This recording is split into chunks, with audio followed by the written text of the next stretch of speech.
Hey everyone, this is Dr. Sudha and you are watching your channel Biology with Dr. Sudha.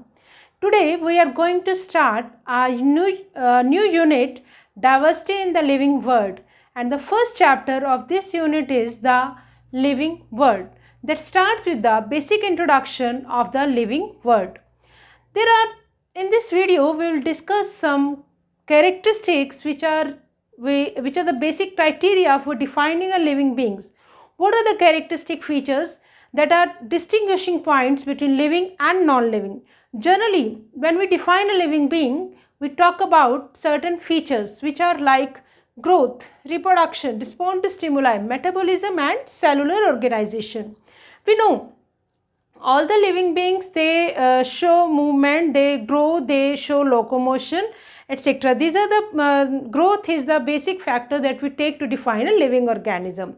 After that, we know all the living organism, they reproduce to produce the young ones of their own kind. That is also a specific characteristics of living beings that we consider, right? And another characteristics is that living organism, they respond to the stimuli. They are that is a consciousness, there is a awareness to their surroundings. And then we talk about metabolism and cellular organization. But let us discuss whether these characteristic feature are the exclusive characters or these are the defining criteria to define a living being. So let us see, right? So first of all, let's take growth. If we talk about growth, every living organism show growth, and on the basis of this characteristic feature of growth, we say that this particular organism is living and certain things are non-living. And we generally say non-living things, they do not move. But if I talk about growth means increase in size.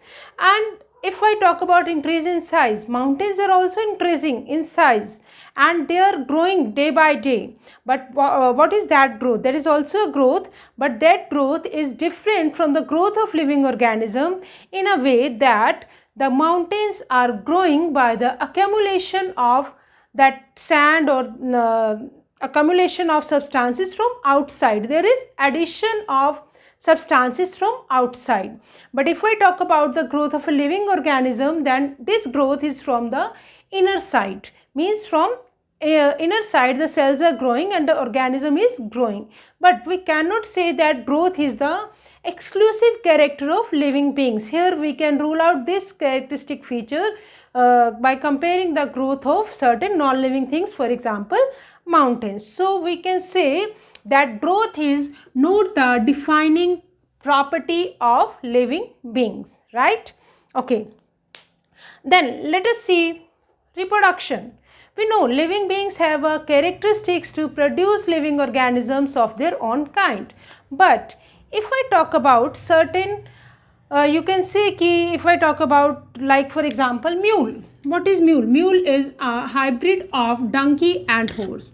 Mule is a hybrid of donkey and horse, and this is living, but it is sterile. It is sterile. This is a hybrid produced by the breeding between the donkey and horse, and it is sterile. It is not able to produce it is not able to give rise to young ones of their own kind. So this mule is sterile, that is, it cannot reproduce. So should we not consider this mule as living? Certainly this is living, but this cannot reproduce. Okay. If we take the example of some human beings, some couples which are due to any reason, due to some problems in their reproductive system, yeah, due to so many reasons, some couples are not fertile, means they are not able to give rise to birth to their babies. So should not we consider them as living? We should consider them as living because they are living, but due to some problems they are not able to reproduce. So we cannot say that reproduction is the defining characteristics of all the living beings. So here we also rule out this concept, this characteristic feature of reproduction, that reproduction feature cannot be used to define a living organism, right? Okay.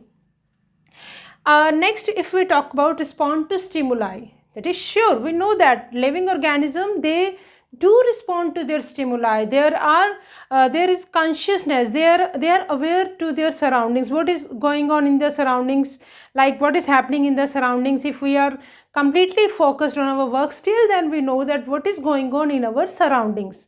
But here I would like to discuss one example, that is of coma patient. If I talk about coma patient, so coma patient is not responding to the stimuli in the external atmosphere.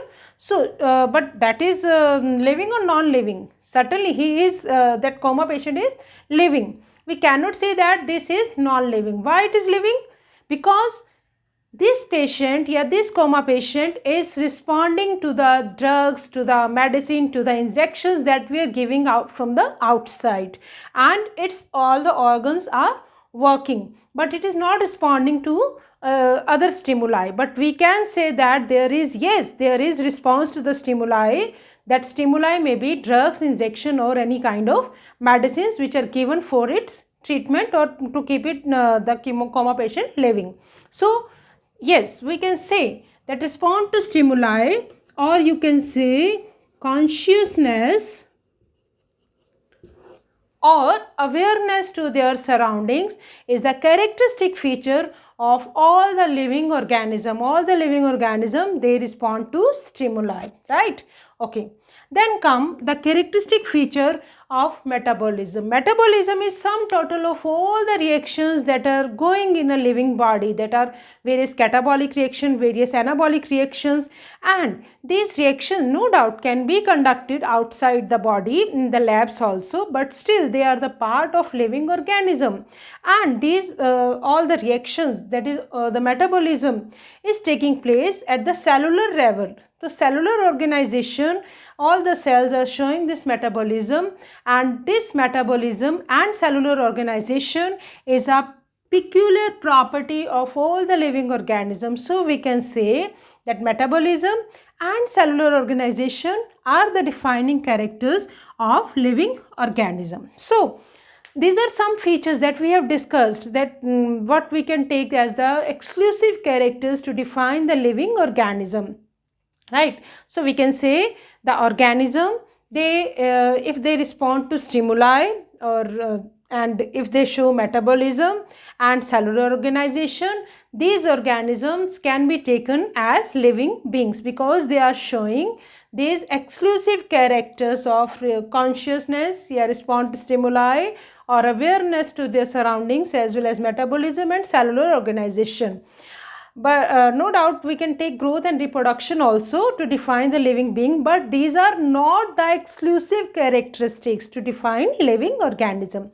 I think from here you must get an idea that what are the characteristic features to define a living organism, right? In the next video we will start with the how to classify these organisms, how to identify these living organisms, and how to name them.